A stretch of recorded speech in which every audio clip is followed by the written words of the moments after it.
Jake Morrison stepped through the massive doorway of the Galactic Coordination Council chambers.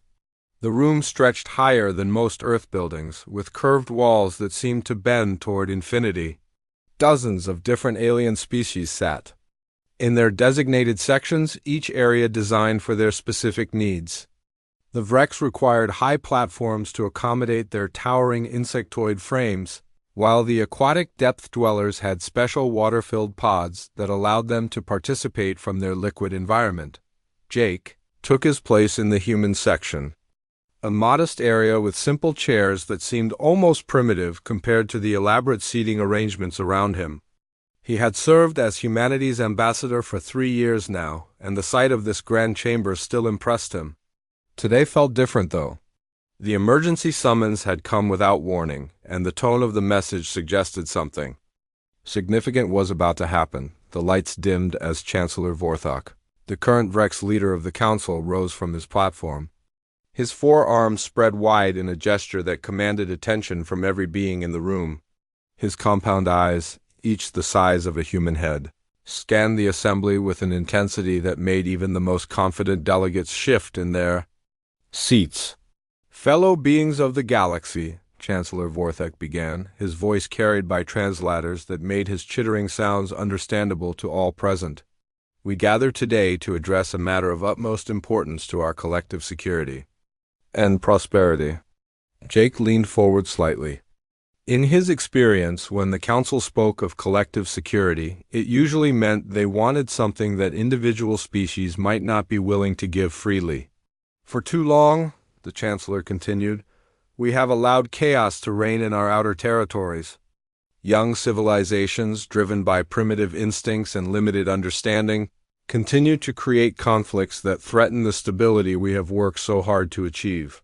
A holographic display appeared in the center of the chamber, showing various star systems highlighted in red. Jake recognized several of them as regions where humans had recently helped negotiate peace treaties or provided humanitarian aid during natural disasters. "The data is clear," announced Zephyrian Prime Intellect Crystalline 7, their representative rising from a formation that looked more like living gemstones than any biological creature Jake could imagine. "Statistical analysis of the past. 50 standard years shows a direct correlation between the technological development level of a civilization and their tendency to create galactic incidents." More holograms appeared, showing graphs and charts that seemed designed to support whatever conclusion the Zephyrians had already reached. Jake had learned to be suspicious of Zephyrian statistics. They were brilliant mathematicians, but they had a habit of manipulating data to support their predetermined beliefs about intellectual superiority. "The solution is obvious," Crystalline 7 continued, their voice sounding like wind chimes in a gentle breeze. "All civilizations below Class 7 technological status must surrender their military assets to Council oversight. This protective measure will ensure that their natural aggressive tendencies cannot threaten the peace we have established." The chamber erupted in surprised chatter from dozens of different species. Jake felt his stomach tighten as he realized what was happening. He quickly accessed his datapad to check humanity's current classification. "Class 6, just below the threshold." Chancellor Vorthok raised his arms again for silence. "The Protective Oversight Protocol will be implemented in 30 standard days. All affected civilizations will transfer their military vessels, weapon systems, and defense installations to designated Council facilities. In return, they will receive full protection from the combined forces of the advanced member species." Jake stood up slowly. "Chancellor, I request permission to address the Council." The massive Vrex turned his attention toward the human section. "Ambassador Morrison, there is no need for debate on this matter. The decision has been reached through careful analysis and consultation with all Class 7 and above civilizations." "With respect, Chancellor," Jake replied, keeping his voice steady despite the anger building inside him. "Humanity was not consulted on this decision, yet we are apparently subject to it." "Consultation with primitive species would serve no purpose," interjected Crystalline 7. "Your people lack the intellectual framework to understand the complexities involved in galactic governance." Jake felt his jaw clench, but he maintained his diplomatic composure. Humanity has contributed significantly to galactic peace efforts. We mediated the Corvin-Helian dispute, provided medical aid during the spiral plague outbreak, and our engineers designed the current communication relay system that allows this council to function across such vast distances. Yes, Chancellor. Vorthak acknowledged, and these contributions are appreciated. However, they do not change the fundamental statistical reality that Class 6 civilizations pose inherent risks to galactic stability. The Binari representative, a furry creature, about half Jake's height, stood up nervously. What if we refuse to comply with this protocol? Non-compliance will result in immediate economic sanctions and potential military intervention, the Chancellor replied matter-of-factly. The safety of the galaxy supersedes the preferences of individual species. Jake looked around the chamber. At the other affected ambassadors, the Corvin delegate appeared defeated, his scaled head hanging low. The Helian representative was frantically typing on her datapad, probably trying to contact her homeworld. Several other ambassadors from Class 6 civilizations showed similar signs of distress or resignation. I need to consult with my government before any agreements are made, Jake said firmly. There are no agreements to be made, Ambassador Morrison. Chancellor Vorthak replied. This is a council directive, not a negotiation. Your compliance is expected, not requested. Jake stood silently for a moment, processing the magnitude of what had just happened. Humanity had spent decades building relationships throughout the galaxy, proving themselves as reliable partners and valuable contributors to galactic civilization. They had shared their technology freely, offered their services as mediators in conflicts, and asked for nothing in return except to be treated as equals. Now, after all of that, they were being told to surrender their sovereignty because some alien mathematicians had decided they were too primitive to govern themselves. I understand the Council's position, Jake said finally. I will relay this directive to Earth immediately. As he prepared to leave the chamber, Jake noticed that several of the Class 7 and above species avoided making eye contact with him. Some of them had been friends, or at least friendly colleagues, for years. The Altarian delegate, who had once called Jake one of the finest diplomats in the galaxy, was suddenly very interested in studying his datapad. Walking through the corridors of Kepler Station toward the human embassy section, Jake felt a mixture of anger, disappointment, and something else he couldn't quite identify. It took him a few minutes to realize what it was: relief. For years he had been trying to prove humanity's worth to beings who, apparently, had never really seen humans as equals in the first place. Maybe it was time to stop trying to prove anything to anyone. Dr. Amy Rodriguez was reviewing translation protocols in her office at the Xenolinguistics department when her secure terminal chimed with an incoming priority message. The encryption code made her pause. Only a handful of people in the entire galaxy had access to this particular channel, and most of them were either on Earth or at critical diplomatic posts. She opened the message and stared at the simple text that appeared on her screen. Protocol 7, effective immediately, Morrison. Amy felt her heart skip a beat. Protocol 7 had been developed years ago as a theoretical exercise, a contingency plan that most people assumed would never be needed. She had helped design parts of it herself, back when it seemed like an interesting intellectual challenge rather than something they might actually implement. She reached for her personal communicator and sent out a coded message to her department heads. Within minutes, similar messages were spreading through secure channels to every human facility, embassy, colony, and starship across the galaxy. The message was always the same: Protocol 7, effective immediately. Commander Pete Walsh was finishing his morning coffee at the new Dakota outpost when his communication officer handed him a datapad with the decoded message. Pete read it twice, then looked out the window at the bustling spaceport where human traders worked alongside aliens from a dozen different species. In a few hours, all of that easy cooperation and friendship would change. He called his senior staff together and explained what Protocol 7 meant. His communications officer, Lieutenant Karen Bell, looked confused. Sir, are we really going to stop talking to everyone? Not stop talking, Pete corrected. We'll communicate when absolutely necessary for safety or basic operations. But no. More casual conversation, no more explanations, no more trying to make everyone else understand our point of view. The first test came within an hour when Captain Zek-9, a Binari trader who had been coming to New Dakota for 3 years, arrived at Pete's office for their usual weekly meeting. Zek-9 was one of Pete's closest alien friends, and their conversations often lasted for hours as they discussed everything from trade routes to philosophy.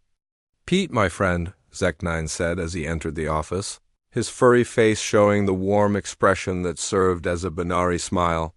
"I heard strange rumors about some council directive. Surely this will not affect our partnership?" Pete looked at his old friend and felt a pang of regret. He gestured to a chair and placed a written contract on the desk. The contract covered all their usual business arrangements with clear terms and fair prices, but it was purely functional. No personal touches, no friendly clauses that had become their tradition. Zek-9 read the contract with growing confusion. "This is very formal, Pete. Is something wrong? Have I offended you somehow?" Pete shook his head and pointed to the contract, then to his signature line. His message was clear: sign it or don't, but there would be no discussion. "I don't understand," Zek-9 said, his voice carrying a note of hurt that made Pete want to break protocol immediately. "We have been friends for years. We have shared meals, told stories, helped each other through difficult times. Why will you not speak to me?" Pete maintained eye contact with his friend and pointed again to the contract. After several more attempts to start a conversation, Zek-9 signed the document with obvious reluctance and left the office looking deeply confused and wounded. Similar scenes were playing out across the galaxy. At research stations, human scientists continued their work but stopped participating in the collaborative discussions that had made many projects successful. Human doctors in galactic medical facilities treated patients with their usual skill and dedication, but they no longer chatted with colleagues or explained their treatment decisions beyond basic medical necessity on Earth. President Maria Santos stood before a closed session of the United Nations. The secure chamber held representatives from every nation, all of whom had received briefings about the Galactic Council's directive and humanity's planned response. "My fellow humans," President Santos began, "3 days ago, the Galactic Council informed us that we are too primitive to manage our own affairs. Despite our contributions to galactic peace, despite our scientific advances that have benefited countless species, despite our role as mediators and problem solvers, they have decided we need their protection from ourselves." Murmurs of anger rippled through the assembly, but Santos raised her hand for silence. "We could fight this directive through military action, but that would only prove their point about our supposed primitive aggression. We could appeal to their better nature, but they have already shown us they don't believe we have anything valuable to offer their decision-making process." Santos paused and looked around the room at faces that showed everything from fury to determination to quiet resolve. "Instead, we will give them exactly what they apparently want. If they see us as children who should be seen and not heard, then we will show them what silence looks like. We will continue to honor all existing treaties and agreements. We will continue to provide humanitarian aid where it is needed. We will continue to maintain the systems and services that the galaxy depends on. But we will no longer explain ourselves, justify our actions, or participate in discussions with beings who have made it clear they don't value our input." The vote was unanimous. Within hours, the effects began to ripple outward. The massive communication relay network that connected thousands of worlds across the galaxy started experiencing subtle problems. Nothing that could be called sabotage, but the human technicians who normally provided round-the-clock maintenance and troubleshooting were now responding only to critical system failures. They fixed problems when asked, but they no longer offered suggestions for improvements or warned about potential issues they noticed during routine. MAINTENANCE Dr. Rodriguez watched the communication statistics from her office and saw the changes. Beginning. Message delivery times were increasing slightly. Translation accuracy was dropping as human linguists stopped providing the informal consultations that had made interspecies communication so much more effective. The steady stream of human-generated research papers and technical reports that had flowed freely throughout the galactic scientific community simply stopped. By the end of the first day, the Galactic Council's communication department was receiving confused reports from across the galaxy. Human facilities were responding to official inquiries, but with minimal responses that provided only the most basic information required. The warm, detailed communications that had characterized human diplomatic and business relationships for decades had been replaced by cold efficiency. Chancellor Vorthak received a summary report as he prepared for sleep in his chambers aboard Kepler Station. The report noted the change in human communication patterns but classified it as a minor, administrative adjustment that would likely resolve itself within a few days. The Chancellor had no way of knowing that across the galaxy, millions of humans were conducting their daily business in careful silence, waiting to see how long it would take for their absence to be truly noticed. 3 weeks had passed since humanity stopped talking to the galaxy, and the silence was beginning to create problems that no one had anticipated. Admiral Carl Brooks sat in his usual seat at the weekly Galactic Defense Council meeting, watching as his alien colleagues struggled through discussions that used to flow smoothly when human mediators helped guide the conversations. The Altarian representative was speaking in rapid, excited tones about patrol schedules in the Outer Rim, while the Zephyrion delegate interrupted with statistical analysis that seemed to miss the practical concerns entirely. The Vrex admiral clicked his mandibles in frustration as translation. Delays made it difficult to follow the increasingly chaotic discussion. "Admiral Brooks," the Vrex commander finally said, turning to the human section. "Your people patrol those sectors regularly. What is your assessment of the current situation?" Carl reached for his datapad and typed a brief response, then placed it on the conference table where others could read it. "Human patrols continue as scheduled. Current threat level minimal. No additional resources required at this time." The Altarian representative leaned forward. "But what about the smuggling routes we discussed last month? You said you would monitor the asteroid belt near Proxima 7, Carl wrote another note. "Monitoring. Continues. Report filed according to standard procedure." "Where is the report?" the Zephyrian asked. "We have not received detailed analysis," Carl pointed to his previous note. The report had been filed exactly as required by regulations, but it contained only the basic information mandated by protocol. Gone were the detailed insights, strategic recommendations, and tactical suggestions that human military officers had traditionally included in their reports.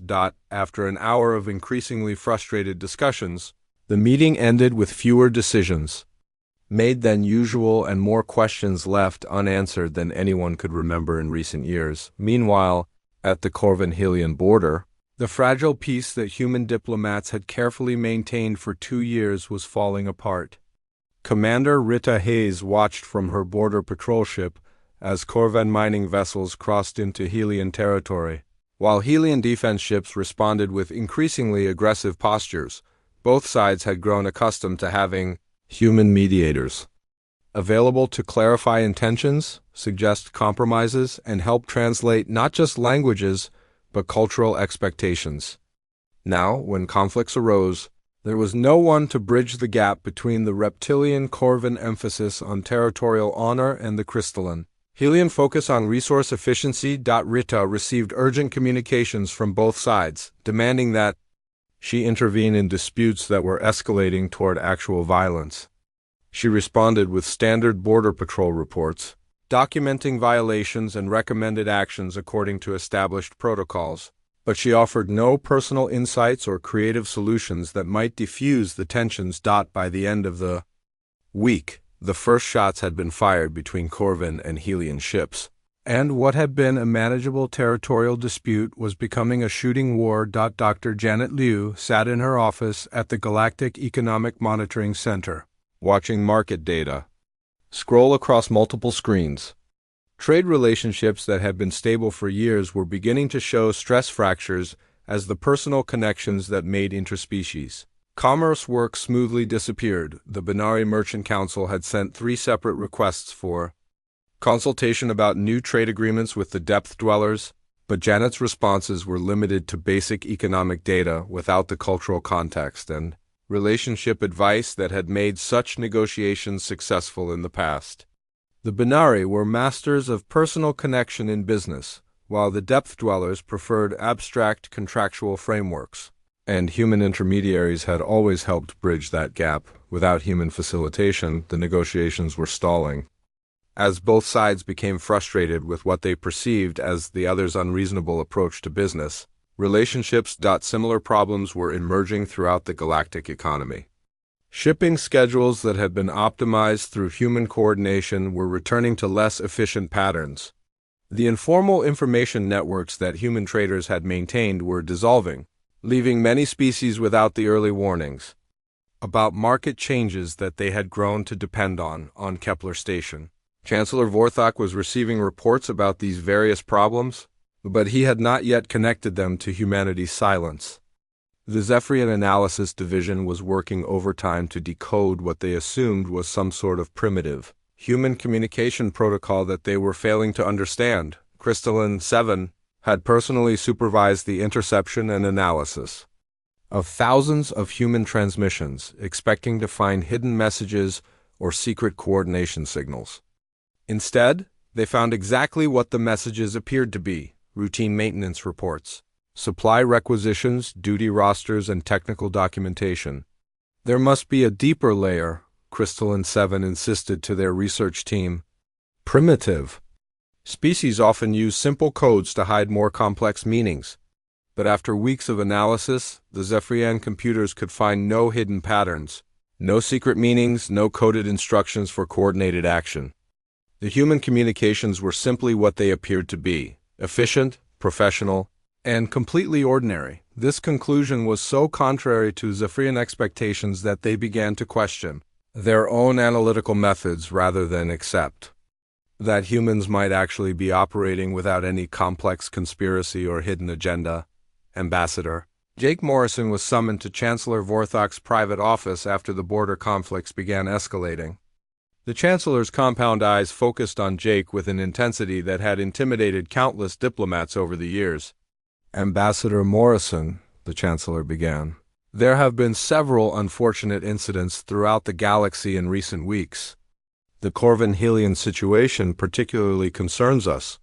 Your people have historically been helpful in managing such conflicts. Jake nodded and waited for the Chancellor to continue. We would appreciate human assistance in resolving these matters, Vorthok said, clearly expecting a detailed response. Jake reached into his briefcase and pulled out a single sheet of paper, placing it on the Chancellor's desk. The document was brief and formal. Humanity acknowledges the Council's request for assistance. All existing treaty obligations will be fulfilled according to established protocols. Human forces will continue to provide security and humanitarian aid as required by current agreements. Chancellor Vorthok read the document twice. This does not address the specific situations we are discussing, Ambassador. Jake pointed to the relevant line in the document about treaty obligations. We need more than minimal compliance with treaties. The Chancellor said, his voice showing the first hints of frustration. We need the kind of active engagement and creative problem-solving that your people have provided in the past. Jake remained silent. Are you refusing to help? Vorthok asked directly. Jake shook his head and pointed again to the document. Humanity would fulfill all obligations, provide all required services, and maintain all essential functions. But they would no longer volunteer additional insights, offer unsolicited advice, or engage in the kind of collaborative problem-solving that had made them valuable partners in galactic governance. As Jake left the Chancellor's office, Vorthok stared at the simple document and began to realize that something significant was happening. The humans were not breaking any rules, violating any agreements, or failing to meet any requirements.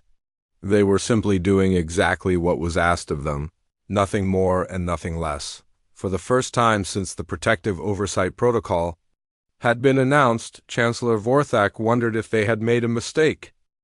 2 months had passed since humanity stopped explaining themselves to the galaxy, and the effects were spreading like ripples through still water. Captain Steve Parker stood on the bridge of his patrol ship, the UES Denver, watching his sensors track the usual traffic through the Spiral Arm Junction. His crew worked with quiet efficiency around him, communicating through hand signals and brief technical reports that had become their new normal. The junction was one of the busiest crossroads in this part of the galaxy, where trade routes from 6 different sectors converged. For years, human ships had served as informal traffic controllers here, helping coordinate movements and preventing accidents through friendly communication with passing vessels. Now, alien ships moved through the area with more caution, uncertain how to interpret the silence from human patrols. "Captain," his communications officer, Lieutenant Danny Foster, reported quietly. "Distress signal from Grid 77. Vrex. Science vessel caught in a void storm formation." Steve looked at his tactical display and saw the problem immediately. The Vrex ship had been conducting some kind of research near an unstable nebula when the space around it began to twist in the characteristic patterns that preceded a full void storm. These cosmic phenomena could tear apart even the strongest ships if they were caught unprepared. "Set course for intercept," Steve ordered. "Maximum speed." His crew responded without questions or discussion, each person focusing on their specific tasks with the kind of coordination that came from years of working together. They had drilled emergency rescues countless times, and every human in the patrol fleet knew their procedures by heart. The Denver reached the distress location just as the space storm began to intensify. Lightning that existed in dimensions beyond normal physics crackled around the Vrex vessel, which was spinning helplessly as its engines failed to find purchase against the twisted spacetime. "Tractor beam ready," reported his tactical officer. Steve nodded and watched his crew work. They fired magnetic anchors into stable space outside the storm, then used their ship's engines to create a stable pocket that could shield both vessels from the worst effects. The tractor beam locked onto the Vrex ship and began pulling it toward safety, while the Denver's shields absorbed energy discharges that would have been fatal to most species. The entire rescue took 18 minutes and was completed without a single spoken word between the human crew members. They moved like parts of a single organism, each person anticipating what the others needed and providing it without discussion. Dr. Kethnine, the Vrex scientist in command of the rescued vessel, requested permission to come aboard the Denver to thank their rescuers personally. Steve granted the request and met her in the docking bay, along with several of his senior officers. "Captain Parker," Dr. Kethnine said, her translator converting her chittering speech into understandable words, "I must express my deepest gratitude for your assistance. Without your intervention, my entire crew would have been lost." Steve nodded politely and gestured to his crew, indicating that the rescue had been a team effort. "I've worked with many different species during my career," Dr. Kethnine continued, "but I have never seen such coordination and efficiency. Your people moved as if you could read each other's thoughts. It was both terrifying and magnificent to witness." Steve handed her a datapad with a simple message. "Glad to help. Safe travels." Dr. Kethnine read the message and looked confused. "Captain, surely you wish to discuss the rescue procedures or perhaps share information about void storm patterns? My research might be valuable to your patrol operations." Steve shook his head politely and gestured toward the docking bay exit, making it clear that the conversation was over. Later, when Dr. Kethnine reported the incident to the Vrex Science Council, her description of the rescue spread quickly through their communication networks. "They saved us without speaking a single word," she told her colleagues. "Their efficiency was unlike anything I have ever observed. They worked together as if they shared a collective consciousness, yet they were clearly individuals making independent decisions." Similar stories began circulating throughout the galaxy as more species encountered humanity's new approach to interstellar relations. The Binari Merchant Guild started avoiding human space entirely, uncertain how to conduct business with traders who would only communicate through written contracts. the Altarian Defense Force, found their joint exercises with human ships becoming awkward and stilted without the casual cooperation that had made them effective. Some species developed elaborate theories to explain the change in human behavior. The Depth Dwellers concluded that humans had achieved some form of telepathic evolution and no longer needed verbal communication. The Helix Consortium believed it was a religious observance related to some ancient Earth tradition. A few smaller species worried that humanity was preparing for war and had adopted communication silence to prevent their enemies from intercepting strategic information. Commander Nina Foster, stationed at the frontier outpost of Beta Station, watched as alien ships began taking longer routes to avoid human territory entirely. The station's traffic log showed a 40% decrease in non-human visitors, which was starting to affect the local economy. Her own crew maintained their duties with professional competence, but she could see the strain of enforced silence beginning to show on some of the younger officers who missed the friendships they had developed with alien colleagues. The Galactic Council was holding emergency sessions twice weekly now, trying to address the various crises that seemed to be emerging throughout their territory. Without human input, their debates had become circular and unproductive. The Zephyrians would present statistical analysis. The Vrex would offer military solutions, the Altarians would suggest diplomatic approaches, and the Depth Dwellers would propose economic incentives, but no one was skilled at finding the practical compromises that could bridge the gap between these different perspectives. Ambassador Helen Clark, stationed at the human embassy on Alpha Centauri, received a coded message from Earth during her weekly briefing.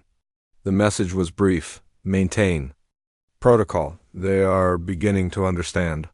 She looked out her office window at the busy spaceport below, where human and alien ships still docked side by side, but where the easy conversations and casual cooperation of previous years had been replaced by formal efficiency. Alien crews, completing their business quickly and departing without the social interactions that had once made Alpha Centauri a popular stopover point for travelers from across the galaxy. The silence was working exactly as intended, but Helen found herself wondering how much longer they could maintain it before the galaxy's problems became too serious to ignore. The reports coming in from Earth suggested that the Galactic Council was finally starting to realize how much they had depended on human contributions to keep their civilization running smoothly, but they had not yet reached the point where they were willing to admit they had made a mistake. That moment was coming, though, and when it arrived, humanity would be ready to respond. The emergency alert system aboard Kepler Station began wailing at 0347 station time, dragging Chancellor Vorthok from his sleep with the kind of alarm reserved for only the most catastrophic events.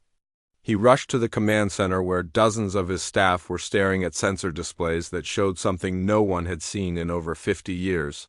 A Class 9 void storm forming directly along the station's orbital path, the massive storm system, stretched across 3 star systems and was growing larger every hour. Its twisted space-time effects were already disrupting communication networks and making interstellar travel dangerous throughout the region.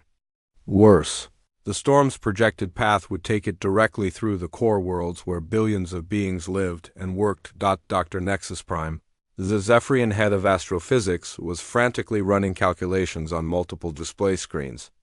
Chancellor, the storm will reach Kepler Station in approximately 8 hours and 15 minutes. Full evacuation of the core worlds will require at least 10 hours based on our current fleet deployment patterns. Chancellor Vorthok felt his compound eyes focus sharply on the data. Are you certain of these calculations? The mathematical models are clear, Dr. Nexus Prime replied, though their crystalline form was flickering with uncertainty. However, there are variables in void storm prediction that our current models may not account for completely. The Chancellor looked around the command center at his staff. The Altarian fleet coordinator was already organizing available ships, but the process was moving slowly as different species used incompatible communication protocols and coordination systems. The Depth Dweller logistics expert was struggling to calculate life support requirements for the massive refugee population they would need to transport. What about the early warning system? Vorthok asked. Surely we detected this storm forming. Days ago, the station's communication officer, a nervous Helix being, spoke up hesitantly. Sir, the automated detection systems did identify the initial formation 3 days ago. However, the detailed analysis and threat assessment protocols have not been fully operational recently. Chancellor Vorthak realized what the officer was trying to say without saying it directly. The human specialists who normally provided the expertise needed to interpret the raw sensor data and coordinate evacuation procedures were still maintaining their silence. The automated systems could detect problems, but they could not provide the kind of sophisticated analysis and coordination that made the difference between successful evacuations and catastrophic losses. The emergency session of the Galactic Council convened within an hour, with representatives arriving by emergency transport from across the station. Chancellor Vorthak looked around the chamber at the assembled aliens, all of whom were clearly aware that they were facing a crisis that could destroy several civilizations. The situation is clear, the Chancellor announced. We have less than 7 hours before the void storm reaches critical population centers. All available resources must be coordinated for immediate evacuation procedures. Ambassador Jake Morrison sat in the human section, watching the discussions with the same calm expression he had maintained for the past 2.5 months. Around him, alien representatives were speaking rapidly in overlapping conversations that accomplished little beyond demonstrating their shared panic. The Altarian admiral was arguing with the Depth Dweller logistics coordinator about ship capacity calculations. The Zephyrian scientists were presenting conflicting mathematical models for optimal evacuation routes. The Vrex military commanders were discussing defensive strategies that would be useless against a void storm. After 30 minutes of increasingly desperate discussions, Chancellor Vorthak turned directly to Jake Morrison. Ambassador Morrison, we require human expertise in void storm prediction and evacuation coordination. Dr. Ryan Murphy is the galaxy's leading authority on these phenomena. Captain Daniel Ross has successfully coordinated the largest fleet movements in galactic history. Lieutenant Kelly James has more experience with storm pattern analysis than any being currently alive. Jake stood slowly and looked around the chamber at the assembled representatives. Many of them avoided his gaze, clearly remembering their support for the protective oversight protocol that had started this entire crisis. What exactly are you asking for, Chancellor? Jake said, speaking his first words in a council session in over 2 months. The relief in the chamber was almost visible as beings throughout the room heard a human voice offering to engage in actual conversation. We need your people's help to save billions of lives, Chancellor Vorthak replied. Dr. Murphy's analysis of the storm patterns, Captain Ross's fleet coordination expertise, Lieutenant James's evacuation planning skills. We need all of it, and we need it immediately. Jake nodded thoughtfully. Dr. Murphy, Captain Ross, and Lieutenant James are all excellent at their jobs. They would be happy to help save lives and prevent a catastrophe of this magnitude. He paused and looked directly at the Chancellor. After the protective oversight protocol is withdrawn and all affected species are granted full council membership with equal voting rights. The chamber fell silent. Every being in the room understood what Jake was saying. Humanity would provide the expertise needed to save the galaxy, but only after the Council acknowledged them as equals rather than primitives requiring supervision. The protocol cannot be withdrawn during an emergency session, Crystalline 7 protested. Proper procedures require. How long do proper procedures take? Jake interrupted calmly. At least 72 hours for full council review, and the storm will arrive in 6 hours and 43 minutes, Jake said, checking his chronometer. Dr. Murphy has the evacuation plan. Captain Ross has the fleet coordination protocols. Lieutenant James has analyzed the storm's movement patterns and knows exactly which routes will be safe and which ones will be death traps. He paused again. They are all waiting for my signal to begin helping. Chancellor Vorthak looked around the chamber at the other representatives. The Altarian delegate was nodding frantically. The Depth Dweller coordinator was already accessing legal databases to find emergency procedures. Even some of the Zephyrian representatives seemed to understand that their mathematical models were inadequate, without human expertise to interpret them correctly. Emergency powers, the Chancellor announced. I am invoking Emergency Council authority to suspend the Protective Oversight Protocol immediately. Full Council restructuring hearings will begin immediately after this crisis is resolved. Jake smiled for the first time in months. Dr. Murphy, you're on. Dr. Ryan Murphy, who had been sitting silently in the human technical section, stood up and began speaking with the calm authority of someone who had spent his entire career preparing for exactly this situation. Within minutes, his voice was coordinating evacuation efforts across dozens of star systems as Captain Daniel Ross organized the largest fleet movement in galactic history, and Lieutenant Kelly James guided ships through the safest possible routes away from the expanding storm. The evacuation succeeded with 27 minutes to spare.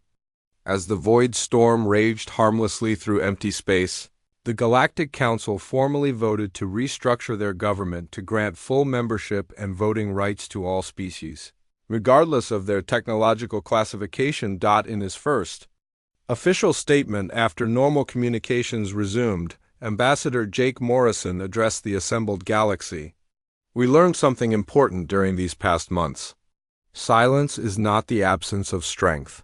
Sometimes it is strength itself, waiting for wisdom to catch up. He looked around the chamber at allies and former opponents who were all listening carefully to his words.